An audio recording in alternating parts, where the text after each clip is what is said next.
Okay, it's going to be a review of AEW's All Out 2023 on Blu-ray. So it's actually out sooner than expected. I didn't think this was going to be released until maybe the summertime, with the rate that they pump out these DVDs or Blu-rays. But yeah, All Out and All In, they're actually available right now at the AEW shop store. So definitely pick them up if you didn't get a chance to watch it live, or you weren't able to find a way to download it or stream it, whatever the case may be. But yeah, this show was got to give Jim Ross credit. He said that this was going to be the show that was going to be amazing, that nobody expected. So yeah, ended up being the surprise of the year. I think expectations were low. I think it was a tough sell coming off of All In, to do All In and All Out back to back like that, to ask people to spend the $50. I think they were definitely going to take a hit with the buy rate, and they did take a hit, but it wasn't the hit that I was expecting here. The show still did pretty well. And, from a financial standpoint, this makes a lot of sense when you're looking at it in terms of ticket sales. In terms of selling pay-per-views, it doesn't make a lot of sense to me. I think if there was a way to do this, at least on Bleacher Report, to do, a buy two, get the second pay-per-view half off. You could do maybe two pay-per-views for $65 or $75. Something along those lines with Bleacher Report would definitely make sense. I understand it if you can't, do the sale through the pay-per-view providers, but I know they tried to do something, and apparently it fell through. So you knew the buy rate was going to take a hit no matter what. But hey, the bottom line is there's a lot of things going on that weekend. Punk was terminated. The expectations were low for the show. The show was kind of put together at the last second, but lo and behold, a lot of people really think this is the show of the year for AEW. And it's tough to say. I'll give you my final pick at the end of it. When it came down to the Wrestling Observer Awards, it seemed like Forbidden Door got the most love for AEW from last year. I rated Wrestle Dream the highest out of all the shows from last year. So I do think Wrestle Dream is, you still got to consider that show, but it doesn't sound like it's getting the love that it initially got when it first aired. Sometimes shows happen like that.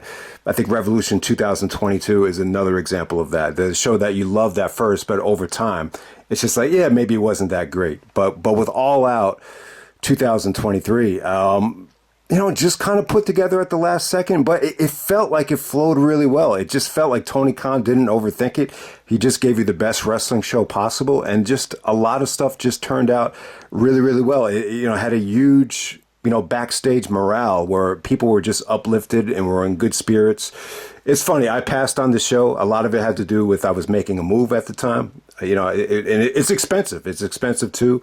It's more expensive trying to get rid of things than you could even imagine. So, I didn't want to spend the money on the show. But, the Labor Day morning, though, I'll tell you this, I was getting ready to go out, and I just had the press conference on in the background, and I was just pleasantly surprised by how positive everybody was. Tony Khan's talking about this being the show of the year. Adam Cole is talking about the morale of the locker room, and then Bryan Danielson comes in and, is really just putting the hammer down of, we need to move forward. We need to move on. And, little did we know that, he had a lot to do with, CM Punk being terminated. And it makes a lot of sense when you look back on it, because the decision was made like right before Collision. Bryan Danielson's a Collision guy because, he has kids and he wants to spend, time taking them to school during the week. So when you look back on it now, I think Bryan Danielson had a lot to do with, Punk being terminated. But hey, man, let's get right down to it. This took place September 3rd, 2023 from Chicago, Illinois, the United Center. They only do 9,826 in attendance. So I think Punk being terminated definitely did hurt some of the buy rate, some of the ticket sales. I think you probably could have done an extra couple thousand at the gate. Had they known Punk was going to be in the main event. You probably had people that didn't even show up that bought tickets. I'm sure there was a couple of those. So yeah, 9,000 for a United Center that fits, that they built for 23,000 to see number 23 back in the day.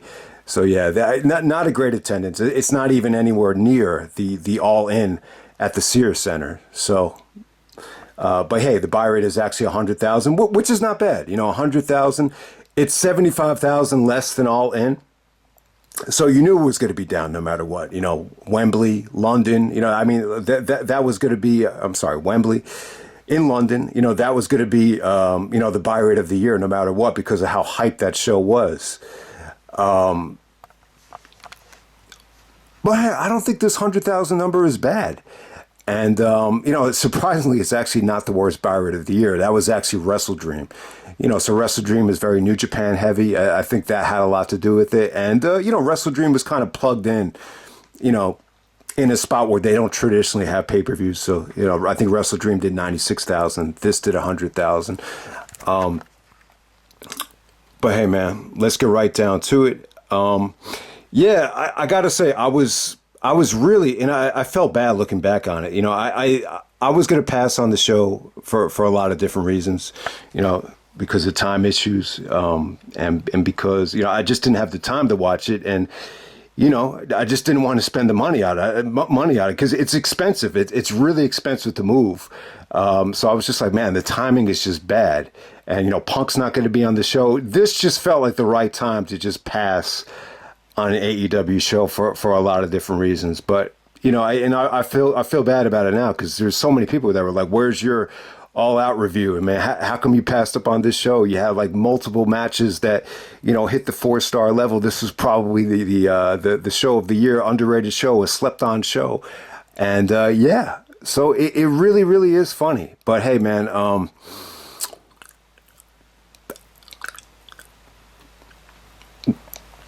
the whole thing with Punk and Bryan, though, I just want to put an axe on this, CM Punk, Bryan Danielson thing. So it really does feel like if it wasn't for Bryan Danielson, they probably would have, Punk wasn't going to be on the show no matter what. I mean, he was going to be suspended along with Jungle Boy. So we don't know what went on between Punk and Jungle Boy. But, my reaction at the time was, if you can't get along with coach after coach after coach, when are you the problem? And I just think a lot of people were sick of it.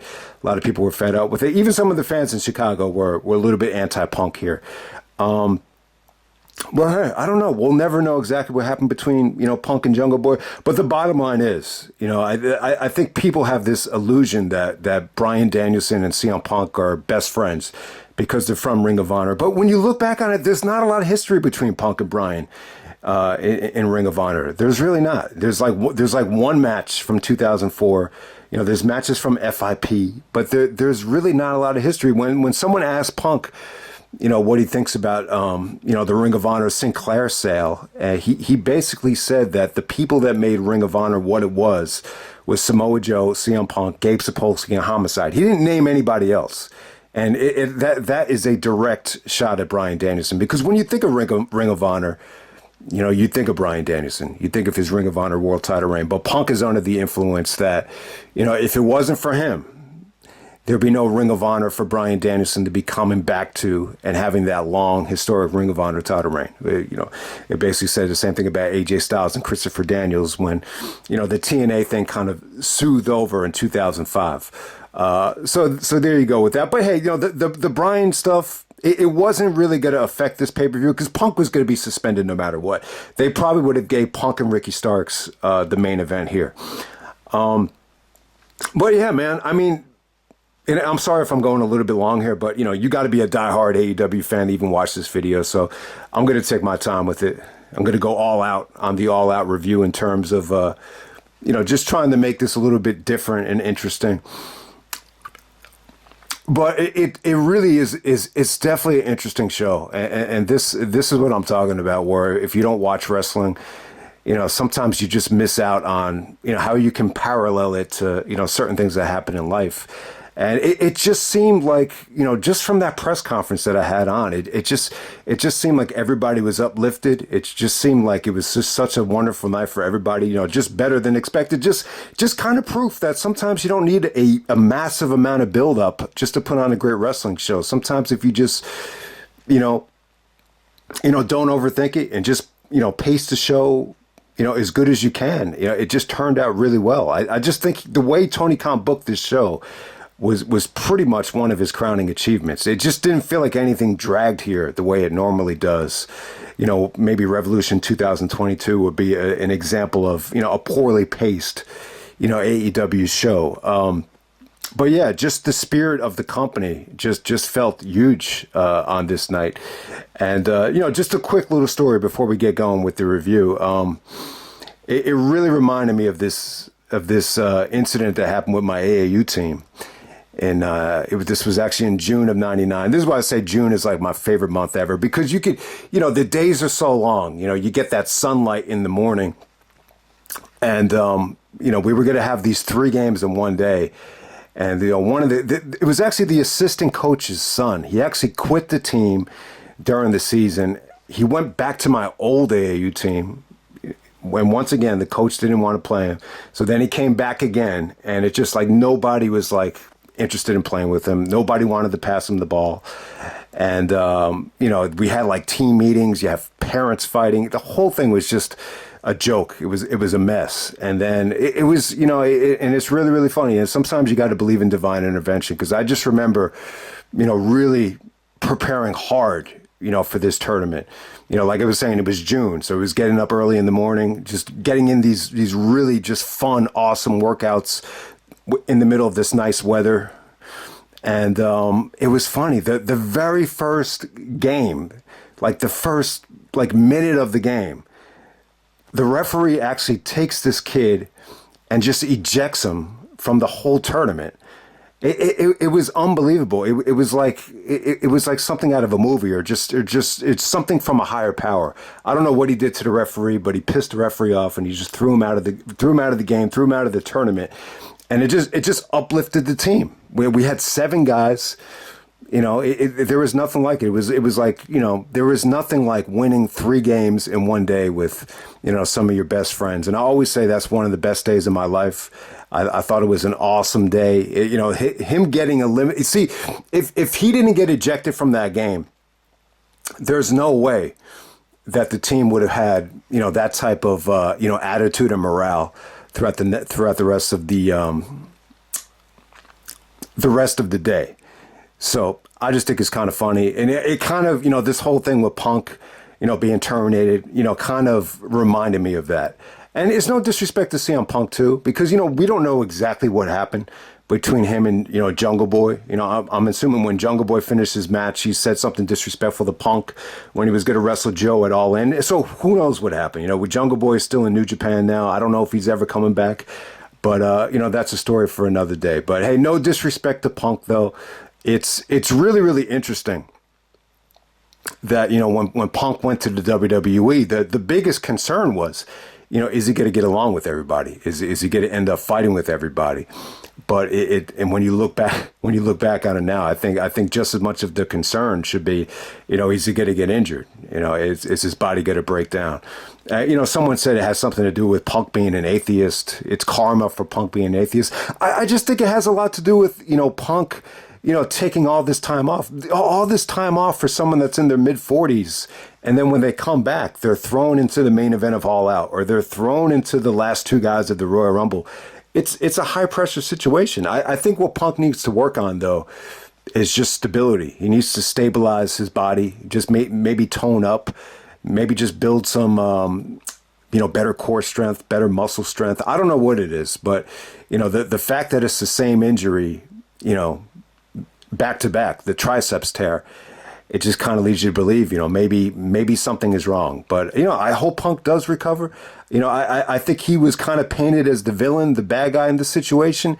And when you look back on it, maybe it was unfair. But the bottom line is, though, that they knocked it out of the park here. It just felt like this whole company was just boosted in terms of positivity and confidence.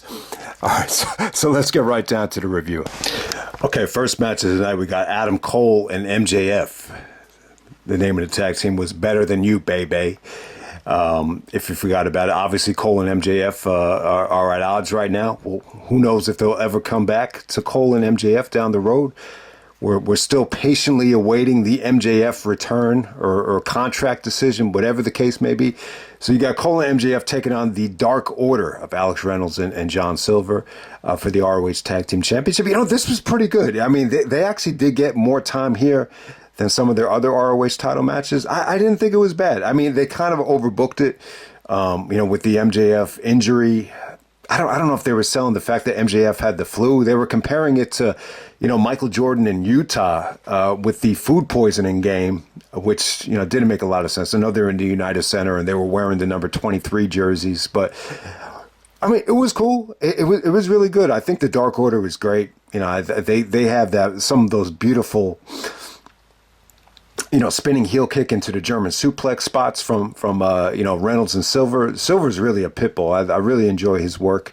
But yeah, pretty good match right here. Cole and MJF go over with the double clothesline. I think MJF did the kangaroo kick. The fans were really into them. So yeah, this is a nice little feel good opener. They didn't have MJF do a lot here after Cole and MJF had the burden of main eventing All In.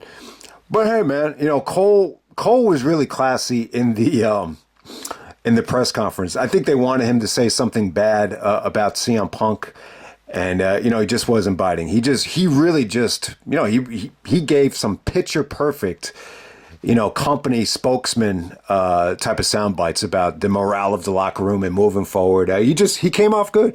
But yeah, Tony Khan, he didn't really, they didn't really try to, with this press conference here, no one really tried to force the issue with Punk.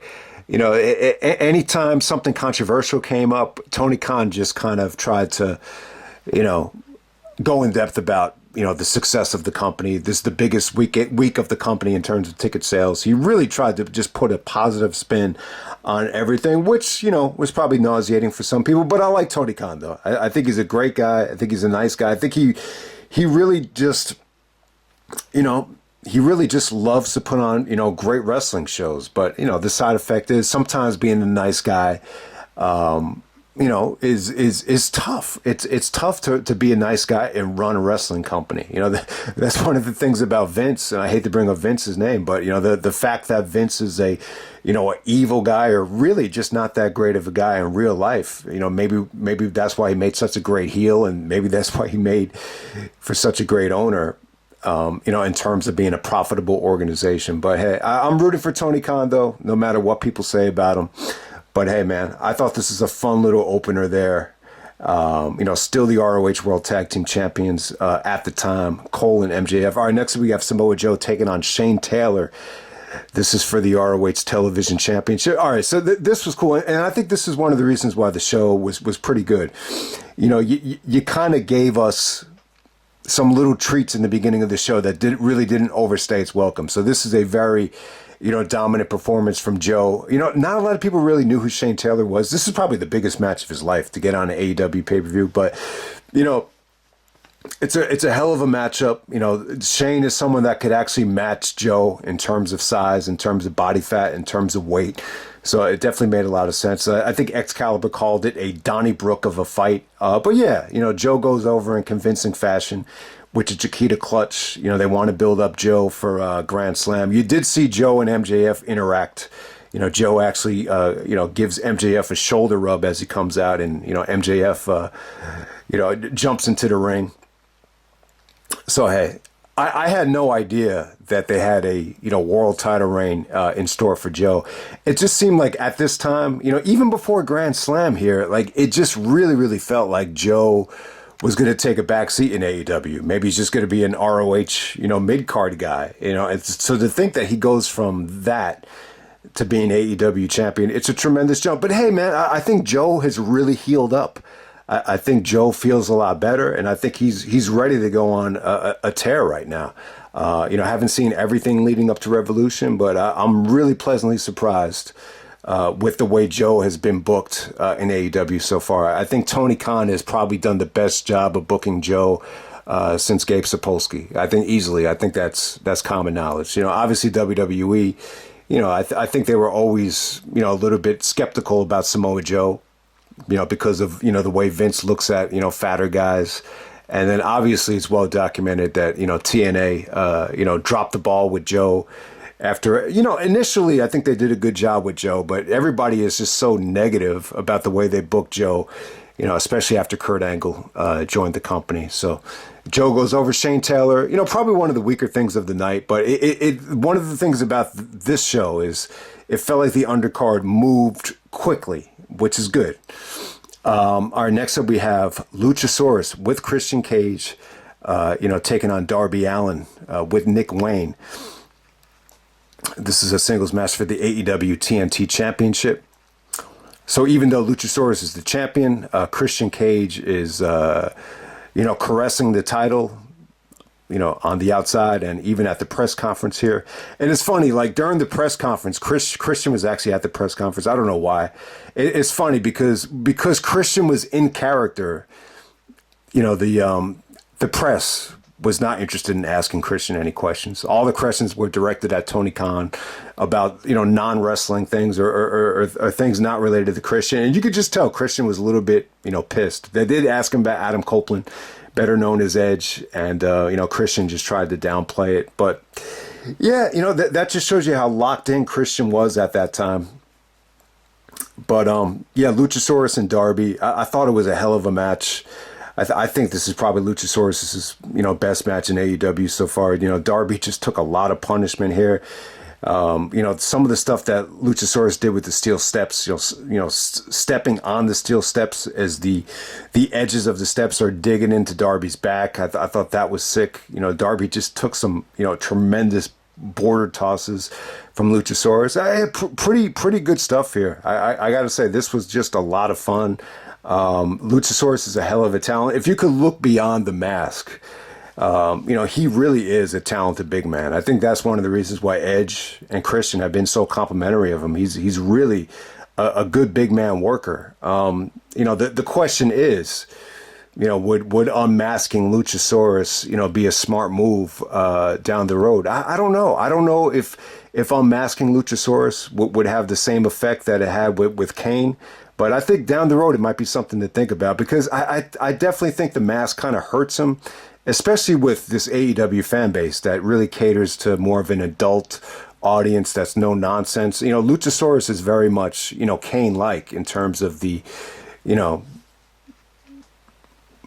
what do you want to call it? The cartoon-like that comes with the gimmick. But hey, it was fun. The ending featured Luchasaurus actually giving Darby a series of Kane and Linda McMahon-like power drivers. But other than that, I thought this was a lot of fun. Anytime Darby is in the ring on a pay-per-view, you're always going to get max level. So this was a lot of fun. All right, next up we have Miro actually taking on Powerhouse Hobbs.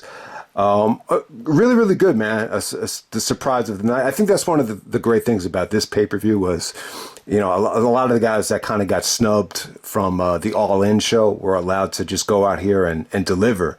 It just gave a lot of other guys a chance that don't normally get a chance. So yeah, Miro and Hobbs, Powerhouse Hobbs, a great big man match. So I'm trying to think. So the crowd was incredible here. I don't know if you want to classify this as a disrespectful crowd. It sounded like they were chanting "Me Forever" or "Meat Forever." Yeah, it's really, really funny. So Miro and Hobbs are two bigger dudes, not necessarily fat, but they're carrying a lot of weight, a lot of mass, a lot of meat. So I think they were chanting "Meat Forever." They were just chanting "Meat, meat, meat, meat." So yeah, that was pretty funny. Yeah, the fans are into it though. Anytime there was a power bomb or a clothesline, it was just really, really well executed here. I mean, there were some really good counters too. When Hobbs was actually applying the camel clutch, Miro knows how to escape from that.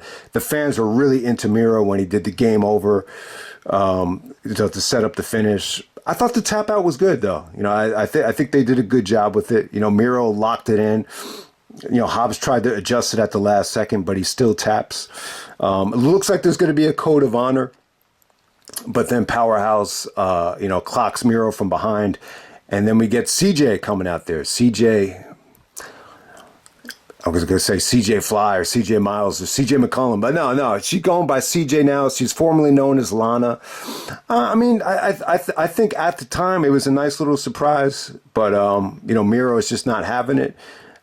He's referenced Lana plenty of times, leading up to the show. It's just kind of funny how he wasn't really embracing her at the end of this thing. But hey, to see Lana back, I don't think she's as hot as she used to be. I like the Bridget Nielsen Rocky IV version of her a lot better.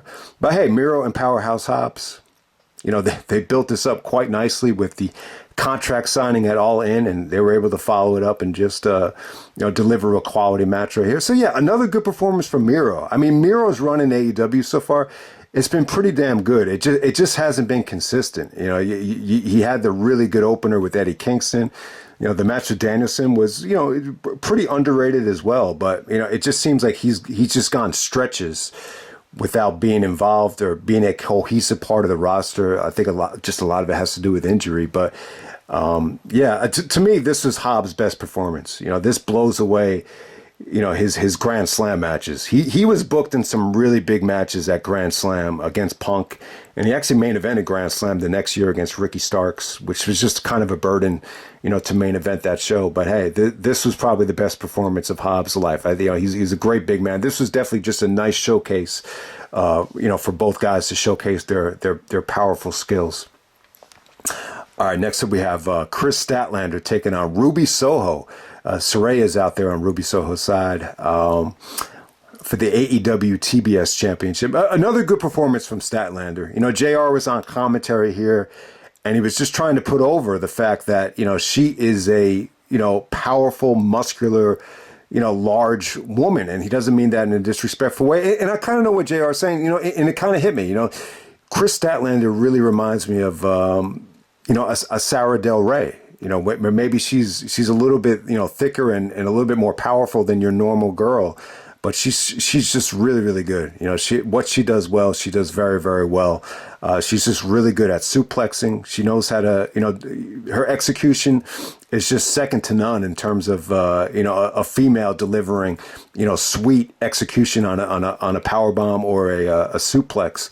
I thought Ruby had her moments here. This was pretty well put together. I mean, they did a lot of shenanigans on the outside with Saraya and Toni Storm. Ultimately, Toni Storm actually costs, Ruby the match. She actually intercepts the, that spray, that green spray. So we're seeing Toni kind of break away from, the click right here. And, go off and do her own thing, which is definitely the right call. I definitely think, Ruby's definitely kind of transformed herself since then, too. She's actually trying to date, one of the guys from the Jericho Appreciation Society. I can't remember the dude's name, but, the guy opposite of Daddy Magic, the guy that's constantly doing the DraftKings stuff. So, Ruby's really kind of tried to enhance her look. Since then. But hey, man, the bottom line is I think this is a solid women's match. I think that's one of the best things about this show was they didn't they didn't have two women's matches on the show, which definitely helps. I think some of the women have definitely, brought down some of the shows in recent memory by, doing two women's matches. Sometimes it's just like, you didn't need to put that on the show. I think Julia Hart and, Abaddon is an example of that. But yeah, Ruby definitely had her moments here. But yeah, another, quality performance from Statlander. There's not like one Statlander match I can look back to on pay-per-view and just say, yeah, that should have been scrapped from the show. Like she always kind of, steps it up a notch for the women. Even going back to the match with Britt at All Out 2021, where they actually, maintained the quality of the show. Okay, next up we move on to the meat and potatoes of the card. So this is where the show really picks up. We got Bryan Danielson taking on Ricky Starks. This is a no disqualification strap match. So yeah, I think if Punk, didn't get into the fight with Jungle Boy, this probably would have been the main event. I think it would have been good, but I don't think it would have been on this level. So Bryan Danielson replacing CM Punk. I think it's pretty much an upgrade in all areas.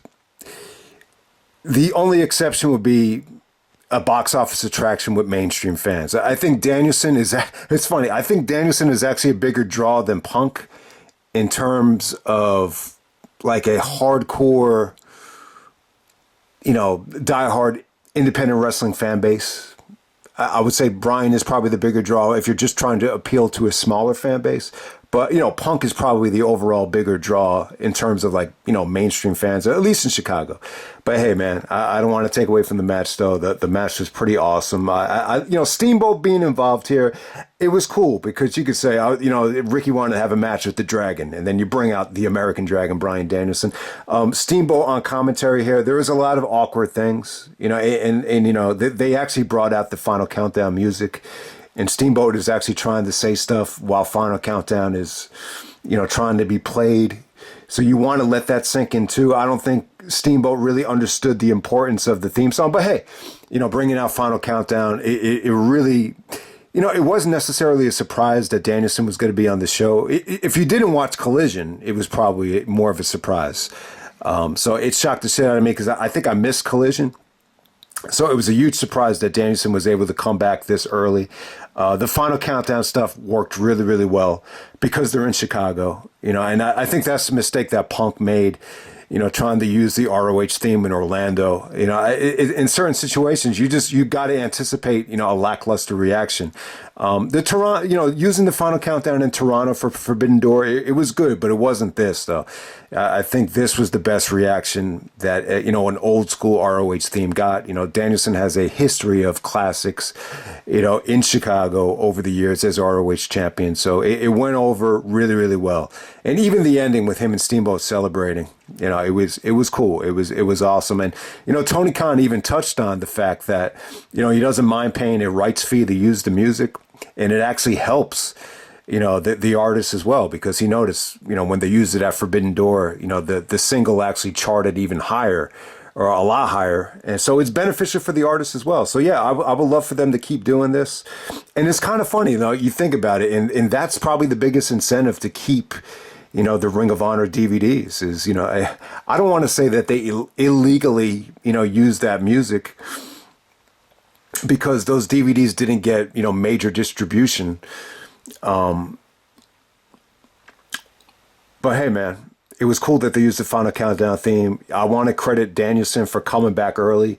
Apparently, he really wasn't, supposed to wrestle at this time. The when he broke his wrist or broke his arm against Okada, it still really wasn't fully healed yet. But they talked to the doctors. The doctors said, if you wrestle the match a certain way, you could get through it. And that's what he did. So it's a strap match. He wasn't able to use his right arm. If you notice, anytime Danielson used the strap, it was with both hands. Danielson is very, he's very ambidextrous. So, it doesn't surprise me at all. We've seen Danielson wrestle classics, with dislocated shoulders or broken shoulders and, detached retinas. So it's, it doesn't surprise me that Danielson had the fortitude to go out there and, rock the house. I think in this situation, though, I think even an injured Bryan Danielson is a step up from a healthy CM Punk, because I think Punk was actually healthy, at this time. That's one of the underrated things about Punk being with Collision. I don't think he ever really got hurt while he was, during his Collision days. So I just wanted to make that point. But yeah, beautiful match right here. I mean, some of these strap shots were awesome. I mean, it was an awesome match. A Starks-like performance from Ricky. Shout out to John Starks, because, that's who Ricky reminded me of here with his tenacity and his effort. And, Danielson even credited Ricky Starks for, carrying through the match. He said that, that had nothing to do with me. That was all Ricky, carrying me through the match. I don't know how much I agree with it, because, Danielson was awesome here. I mean, some of these shots were just very violent, vicious, and just a lot of intensity. I mean, just it was really, really a sight to see. Very, very bloody as well. The ending is something you need to see. But hey, even before you got to the ending, they did some really, really cool stuff with Ricky, dodging the Bisaiku knee and then hitting the spear. Danielson actually chokes out Ricky Starks, pretty much the same way he got fired when he was in NXT, choking out Justin Roberts with the tie. And yeah, Ricky just sold it really well. He actually passed out. He sold it like he was, you look at his eyes. He sold it like he was going to just choke out and die. So it's a really, really awesome ending. I prefer this over their collision match. The collision match just, I don't know if it was because of the commercial break or whatever. This just felt a little bit more satisfying. Just very, very violent. This is just proof that Danielson could wrestle, any style. His violent matches don't get enough credit, but he could get violent, he could get technical, he could do anything he wants out there, and this is just proof of that. I mean, is it the match of the night?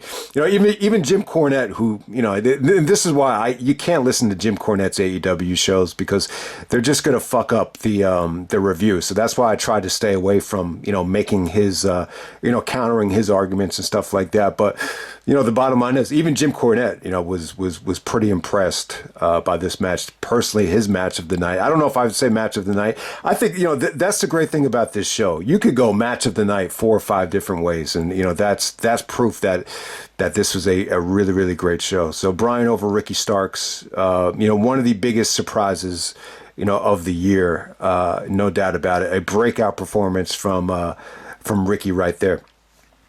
All right, next up we have the weak link of the night, and man, I want to read Meltzer's feedback on the show, because I'm just a little bit baffled at some of the ratings. But hey, the Blackpool Combat Club, Wheeler Yuta and Claudio Castagnoli, the Ring of Honor World Champion Claudio, taking on Eddie Kingston and Katusyori Shibata. Really, really good match right here. I really enjoyed it. I thought this had some awesome stuff in it. I will say this, the crowd was a little bit burned by this point. If you want to pick one match where the crowd was just a little bit dead for, I think this will be it. I think this probably should have went earlier. For them to follow Danielson in that war, I think was asking for a lot. Yuta just really wasn't over here. And, there is a part in the match where he's going after Eddie and just... was it Eddie or Shibata? I can't even remember. But at the end of the match, he was really going in hard with the punches, and he was over, selling them, and the fans just booed the shit out of him. It felt like bad heat. It felt like either Yuta got, no reaction or bad heat through a lot of this thing. But some of the positives were, Claudio and Shibata. You got to see them go at it. Shibata locked in a series of triangle chokes, and Claudio was able to kind of counter and get him up in the air. So some impressive feats of strength from Claudio here. Him and Eddie, went at it pretty hard. They tried to build tension for the Grand Slam match. Claudio actually goes over with a European uppercut. But hey, Eddie would get the last laugh and win the ROH World title at Grand Slam. But yeah, the European uppercut was an interesting finish. Nigel tried to put it over wow, I've never seen someone win a match with one European uppercut, but he definitely hit it. There's no way that this is a 4-star match, though. I think you're severely overrating it if you're going to get rated that high. But hey, the fans were very respectful to Shibata. They were cool to see him. I just thought Yuta got some pretty bad heat here. But hey, solid stuff. Eddie Kingston was pretty over. I can't. It's definitely not bad. I just think this is probably the weak link, out of all the main event caliber matches. Okay, next up we have, this is probably my personal pick for best match of the night. We got Konosuke Takeshita coming out there with Don Callis to take on Kenny Omega. Finally, the Don Callis has recruited Takeshita to the Don Callis family, and yeah, I mean they have a lot in common here. Omega and Takeshita both wrestled for DDT, so Kenny Omega is actually wearing his DDT. The first tights he ever wore in DDT, which is like these green and yellow tights.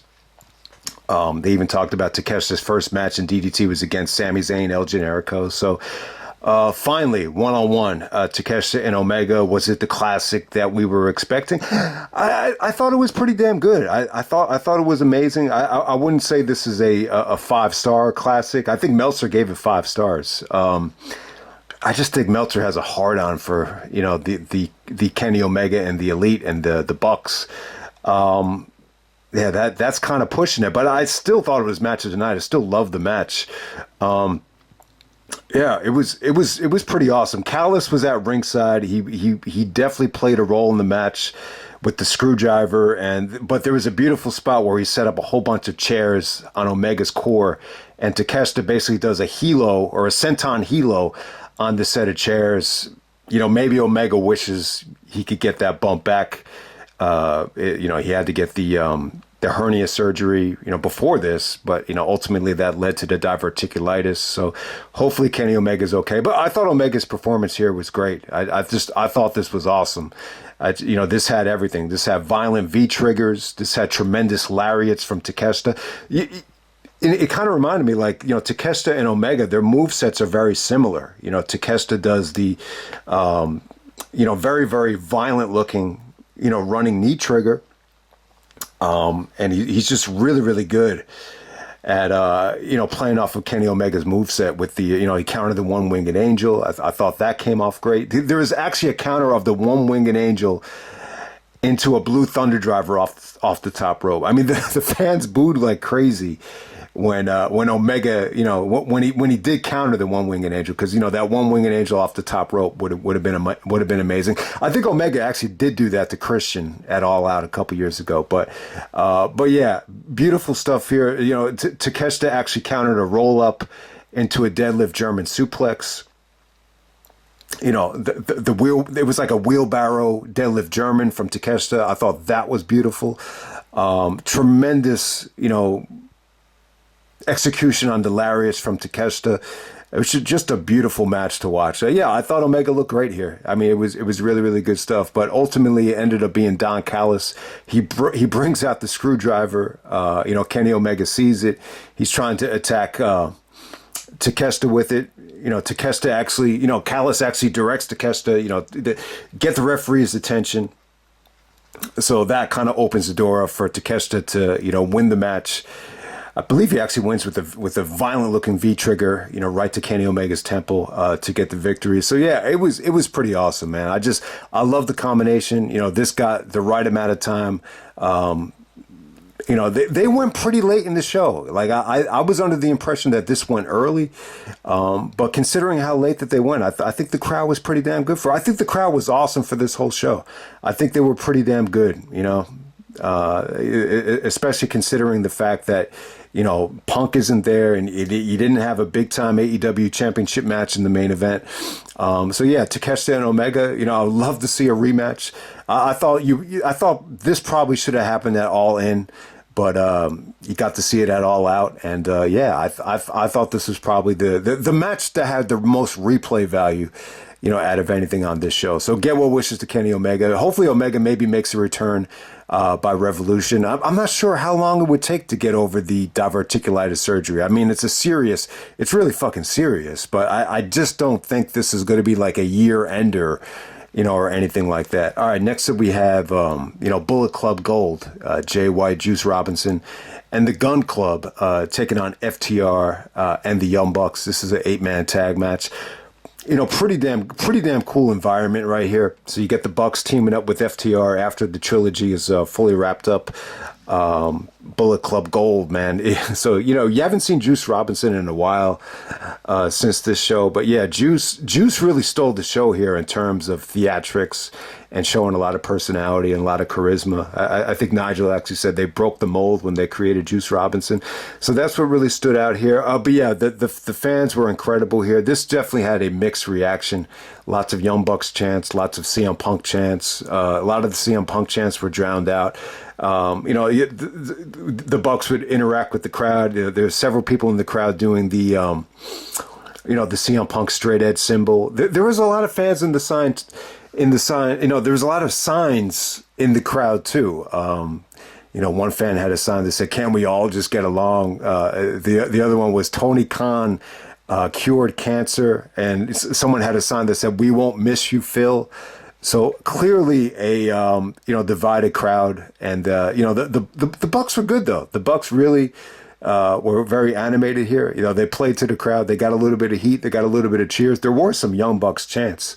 But yeah, the match was great, though. Very well put together. I think the Gun Club looked awesome here. They looked engaged. They worked their asses off. There was just some beautiful saves here. You know, the breakup, you know, some of these pinfalls. So that's what really stood out here. Nick Jackson was awesome. I mean, you know, both the Young Bucks were great, but Nick in particularly really, you know, got some hot tags, got some heat, but, you know, put his body on the line several times. I think Jay White actually got the finish. He actually hit the sling blade, and the Guns took advantage of it. But hey, there were some really nice counters to the machine shatterer, the big rig. There was just some really good counters and good breakups to that. I mean, the match was fun. It was a lot of fun. You know, once this got going, I thought it was really, really well, you know, executed. And yeah, even there was the kick to Juice Robinson from Nick Jackson was pretty damn good. I forget what he said to him, but he was just like. He was like, he either said "fuck you" or you know, get the fuck out of the way or something. It was just really, really fun. So a lot of animated personalities in this match. There were times where it felt like it was too chaotic and it was tough to keep everything under control. But I think they worked their asses off, and I think they did the best with what they could. In the ending, Nick Jackson was actually late, and he was trying to apologize to Cash. He was like, you know, I was late. It's my bad. But hey, big win for the Bullet Club Gold. Big win for Jay White. You know, Jay White doesn't get the pinfall, but, you know, his finish, you know, causes the, you know, is the reason the team went over. I think it's actually Colton Gunn. Or Austin Gunn that actually gets the pinfall there. So great experience for the Gun Club to be this high up on a pay-per-view with all this talent. So great stuff there. Okay, in the main event, we got Orange Cassidy defending the AEW International Championship against Jon Moxley. I got to say, it was incredible. I definitely think it was probably the match of the night. You know, taking my personal taste out of it, you know, I would go with Omega and Takeshita just for my personal taste. But in terms of what I think, you know, most people would agree was the most overachieving match of the night, it'd be Moxley and Orange Cassidy. I think, you know, for this to get the main event, I think it really puts this title. It takes that's how you take the title to another level. That's the great thing about running this pay-per-view, was it opened the door up for Cassidy, you know, to main event.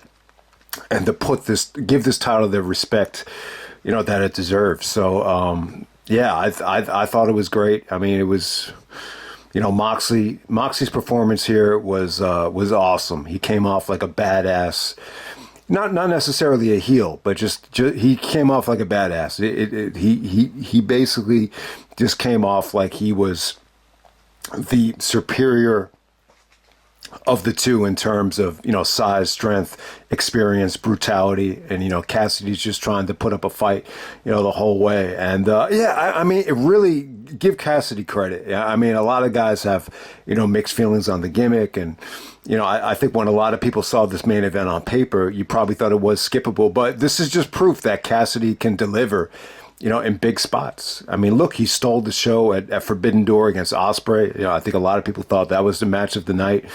And, you know, despite all the injuries, and this is another case where, you know, guys go down and, you know, Cassidy steps up. You know, Punk wasn't at Forbidden Door, and, you know, Danielson wasn't at Forbidden Door last year. And, you know, Cassidy steals the show. Same thing here. You know, arguably the best match of the night, the most memorable thing. And you got to give the crowd credit, too. The crowd was awesome here. You know, this is probably the best the crowd was the whole night. You know, when Cassidy was bleeding like crazy, and he put up that huge fight against Moxley where he's kind of mocking him at first with the Orange Cassidy, the slow motion, and then he just picked up the pace. So yeah, he's really done a great job of just using this gimmick, you know, this nonchalant gimmick, and then kind of, you know, turning up the voltage when he needs to, and it just makes people that much more interested in it. But yeah, awesome stuff here. Just, very, very bloody. Just some beautiful counters from the Superman punch into the paradigm shift. Or, there was some beautiful execution with Moxley, locking into Death Rider for some really, really good kickouts. I think Moxley actually goes over with multiple Death Riders. But yeah, Cassidy put up a great fight. It definitely, Moxley winning the belt actually takes the belt up to another level. And, Cassidy ended up winning it back anyway. And it looks like he'll be taking on Roderick Strong at the next pay-per-view. So I would expect Cassidy and Strong to, be on this level. I think that should be an amazing match as long as that gets the green light. So, I thought this was great. Danielson was blown away by it. Danielson and the Blackpool Combat Club come out and celebrate with Moxley. Danielson just said that Moxley is the best wrestler in the world right now, and Orange Cassidy is right there with him, and the proof is in the pudding. And they, according to Danielson, they stole the show. So, yeah, it was pretty damn good. Give Moxley credit. He really, just like Orange Cassidy. When you think about, Punk going down because of either the injuries or the suspensions, the one guy that really has picking up the slack has been Jon Moxley. And I think his AEW run has, surpassed expectations. I think if you were to pick an MVP since the inception of AEW, you probably have to go with Jon Moxley. But, a hell of a performance here. Even, Kris Statlander got emotional and broke down, started crying in the press conference when someone asked her about, how far Orange Cassidy has come since the independent days. But yeah, Cassidy, man, he really has. I was thinking of Mike Quackenbush during the match. Like, out of all of Quack's, students from the Chikara Wrestle Factory, you have to say Orange Cassidy has probably, become the biggest name out of all of them. He, even going back to the days when he was part of the colony and dressing up like an ant, he's always been a great wrestler. The Ants were always great wrestlers, but to know that, Cassidy, had this ability on the other side of the spectrum. I mean, just look at the cover here. I mean, he looks like a star. He looks like a movie star with the sunglasses and, the nonchalant promos. He's very reminiscent of RVD, where it's just something out of the box. It's something different. And so congratulations to both guys here, man.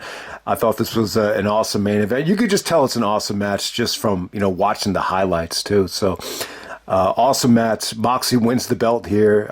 Unfortunately for him, he got the concussion at Grand Slam, and I think he had to forfeit this title, or they called an audible, and I think Rey Fenix won the belt at Grand Slam. But hey, an incredible show. So yeah, I think we'll end the video like this. Is this the pay-per-view of the year? Oh, man, it's funny. Not a lot of these matches finish that high on the match of the year lists, for AEW or just in general. I would definitely say Moxley and Cassidy probably got the most love, out of anything here. But, would this be the pay-per-view of the year? I don't know, man. I think it's tough. I think what this show has on Wrestle Dream, though, I think it was paced a little bit better. I think it's probably an easier watch. I think Wrestle Dream probably had better stuff on it with Bryan and Zach, and Wrestle Dream was really damn good too. But it just seems to me when it came down to voting for, show of the year, it didn't seem like Wrestle Dream got a lot of love. It seemed like Forbidden Door, got the most love because of, the two great matches on that show. But hey, when it comes down to it, I think Revolution. Revolution had the Iron Man match, but I definitely think that's in contention. I think, Revolution from last year was really damn good as well. But I think because there was an Iron Man match on the show, like a lot of people are going to kind of look past the undercard there. And maybe that's what's hurting, Revolution from, this past year. But Forbidden Door seems like it's going to get the most love, from the Pro Wrestling Observer and, people that voted in the Observer Awards. But yeah, I definitely think All Out, surpassed All In terms of quality. I wasn't really that big of a fan of All In. I definitely think All In was probably one of the weaker shows of the year. I think the first half was good, but I think the second half, the quality kind of, dropped off a little bit until you got to Ospreay and Jericho. I mean, I could be wrong, but maybe I need to watch it again. I just didn't think All In, had a lot of replay value, especially like for wrestling fans and fans that just like straight up, serious wrestling. I think the main event between MJF and Cole, I just don't think it has a lot of replay value for smart marks. But what they did with this MJF and Cole stuff, I really think they were able to kind of broaden the horizons and just bring in some more mainstream fans. So you want to give them credit there. But yeah, I definitely don't think All In would be in contention to be the pay-per-view of the year for AEW. I think Full Gear was actually better than All In. I think the weak links from last year will be Double or Nothing. Double or Nothing was just not a good show. I think doing the Stadium Stampede or the Anarchy in the Arena, anytime they do that, it's going to hurt the show. So I definitely think Double or Nothing, out of the big four for AEW, I think it's been consistently the weakest, over the years as their most inconsistent show. Full Gear was pretty damn good this year. I really enjoyed that show.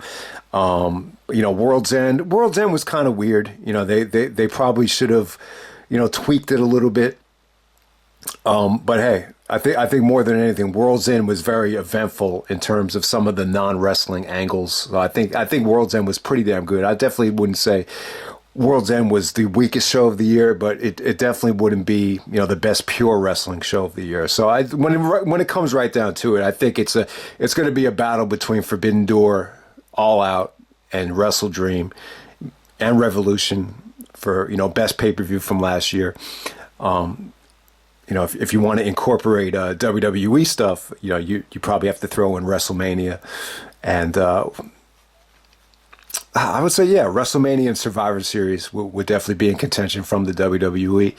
WWE had a lot of great pay-per-views, but I just don't think any of them really reached, an amazing level, from start to finish. But if you want to put one in there, you'd probably have to put in WrestleMania. And then, I think along the lines with what Tony Khan was saying, it's like a lot of times, this past year, the pay-per-views had a lot of question marks. Even going back to Revolution with the Iron Man match, it's just, can they deliver or can they do it? And then it ends up turning out better than expected. And I think All Out is definitely, the biggest case of that. And even the Ring of Honor ones as well. I think people were a little bit skeptical, especially with Death Before Dishonor and Final Battle. It was like, do we really need to order this thing? And, why is the pay-per-view so much money? And why are we having it in this spot right here, coming off of Forbidden Door, or, right before Christmas time with Final Battle? But I don't know. It just didn't seem like there was a lot of build-up for either show, but both shows ended up being pretty damn good. There really wasn't a bad AEW pay-per-view last year, besides Double or Nothing. They were all pretty damn good, so... But yeah, I think my pay-per-view of the year, when it comes right down to it, from AEW, I don't know. I really don't know. I think if I were to pick one, I would stay with Wrestle Dream. I said that was probably the best pay-per-view AEW ever did up to that point. I just don't know if Wrestle Dream got the love that it got, down the road. But yeah, that would probably be my pick. But, Forbidden Door probably had the best stuff on it. But that's a really, really tough call, to try to rank AEW shows from last year. But hey, let me know what you guys would pick as AEW show of the year. Would you say it's All Out? I definitely think it's a possibility. The quality and consistency that we got here, and just the pacing of the show was pretty damn cool. So awesome show. I apologize to everybody that expected the review and didn't get it until now, but hopefully this made up for it. But yeah, man, looking forward to Revolution. Coming up on Sunday. I'll be back with a top 10 matches of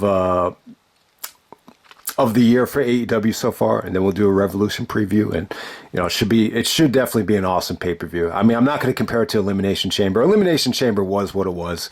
That they really weren't trying to put on an amazing show with that, right before WrestleMania. You definitely understand it, but that show was kind of like whatever. It was more for the Australian fans, as we kind of knew going in, but I think Revolution should definitely blow it out of the water. I think Tony Khan's really motivated. I think AEW's gotten a lot of criticism so far this year for the lack of buzz and cooling off, but I think, when it comes down to, these pay-per-views, they know how to turn up the voltage at the very last second. And, that's what they did with All Out here. And I would expect them to do the same thing with Revolution. So hope you guys enjoyed it, and I'm out.